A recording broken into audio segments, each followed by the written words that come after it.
Kolkata ladies doctor के case के बड़े खुलासे। Kolkata rape murder case postmortem report में 5 बड़े खुलासे। एबनॉर्मल सेक्सुअलिटी और जेनाइटल टॉर्चर के कारण ट्रेनी डॉक्टर के प्राइवेट पार्ट्स पर गहरा घाव पाया गया। नंबर 2, चिल्लाने से रोकने के लिए नाक, मुंह और गले को लगातार दबाया गया।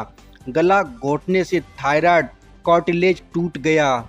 नंबर 3, सिर को दीवार से सटा दिया गया जिससे चिल्ला ना सके।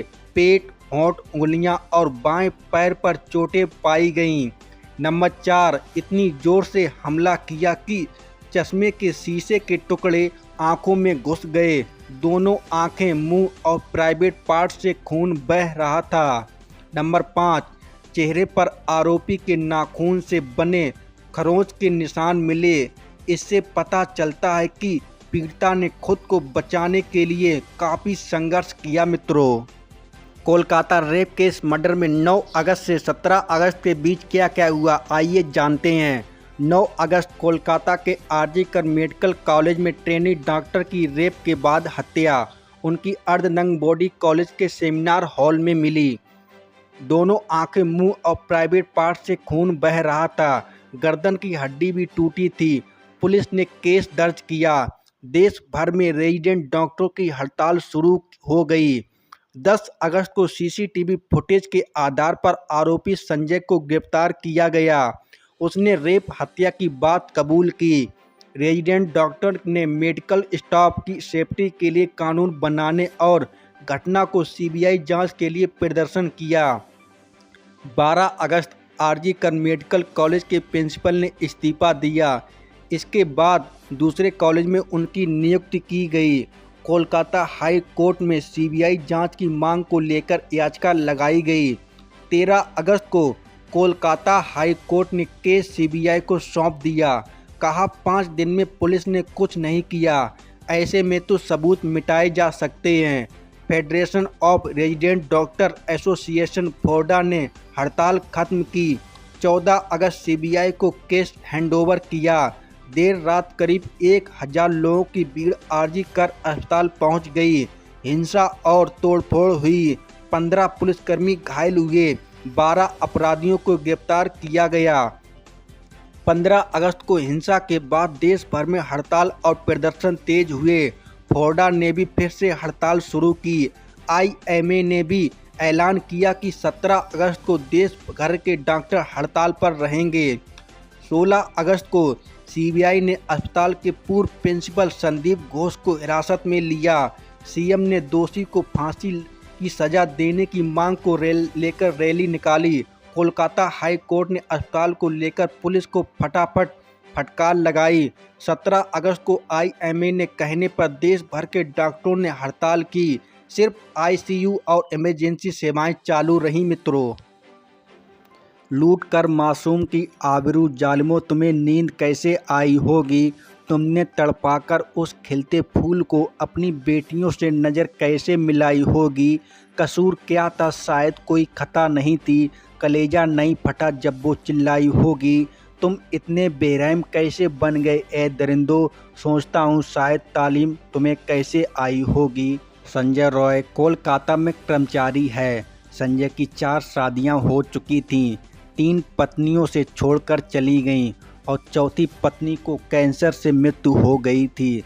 संजय को शराब पीने और पोर्न वीडियो देखने की लत थी और उसके मोबाइल में हिंसक प्रकार के पोर्न वीडियो मिले। उसकी तीनों बीवियां उसे छोड़कर इसीलिए चली गईं। उसकी ऐसी प्रवृत्ति के कारण, हालांकि संजय एक संविदा कर्मचारी था, वह खुद को पुलिस वाला बताता था। उसे अपने किए पर कोई पछतावा और शर्मिंदगी नहीं थी और उसने पुलिस से कहा कि उसे फांसी पर चढ़ा दिया जाए। कोलकाता के आरजी कर मेडिकल कॉलेज में 9 अगस्त को हुए ट्रेनी डॉक्टर के रेप मर्डर केस की सुप्रीम कोर्ट में सुनवाई हुई। सीबीआई ने कोर्ट में कहा कि क्राइम सीन से छेड़छाड़ हुई है। इस पर जस्टिस जेबी पारदीवाला ने कहा, कोलकाता पुलिस की भूमिका पर संदेह है। जांच में ऐसी लापरवाही आपने 30 साल के करियर में नहीं देखी होगी। चीफ जस्टिस DBI चंद्रचूड़ ने कहा, हमें बहुत सारे ईमेल मिले हैं जिनमें डॉक्टर्स ने कहा कि उन पर बहुत ज़्यादा दबाव था। 48 से 36 घंटे की ड्यूटी अच्छी नहीं है, ड्यूटी घंटे तय होना जरूरी है, इसलिए नेशनल टास्क फोर्स सुझाव देगी। चीफ जस्टिस डीवाई चंद्रचूड़ ने कहा, हमें बहुत सारे ईमेल मिले जिनमें डॉक्टर ने कहा कि उन पर बहुत ज़्यादा दबाव था। 48 घंटे या 36 घंटे की ड्यूटी अच्छी नहीं है, ड्यूटी तय होनी जरूरी थी। इसी बीच ये दुर्घटना हो गई मित्रों। इसके लिए नेशनल टास्क फोर्स सुझाव देगी, हड़ताल खत्म होने की अपील। सीजेआई ने डॉक्टर से काम पर लौटने की अपील की, जिन्होंने कहा कि वापस आने के बाद आप पर कोई एक्शन नहीं लिया जाएगा। सीजेआई ने सुनवाई के दौरान कहा, अस्पतालों की स्थिति जानता हूं, मैं खुद एक सरकारी अस्पताल में फर्श पर सोया हूं जब मेरे परिवार का एक सदस्य बीमार था। इसके बाद एम्स के डॉक्टर ने 11 दिन से चल रही हड़ताल खत्म कर दी। ममता मोदी को चिट्ठी लिखी। पश्चिम बंगाल की सीएम ममता बनर्जी ने प्रधानमंत्री नरेंद्र मोदी को चिट्ठी लिखी। ममता ने लिखा, मौजूदा डेटा बताता है कि देश के रोज 90 रेप हो रहे हैं।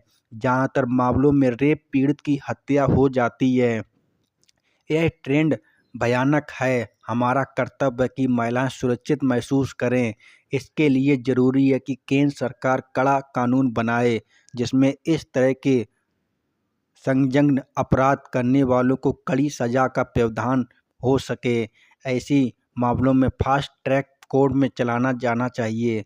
पीड़ित को जल्द न्याय मिले, इसके लिए ज़रूरी है कि ट्रायल 15 दिन में पूरा किया जाए। मित्रों वीडियो अच्छा लगा हो तो वीडियो को लाइक करें, चैनल को सब्सक्राइब कर देना मित्रों।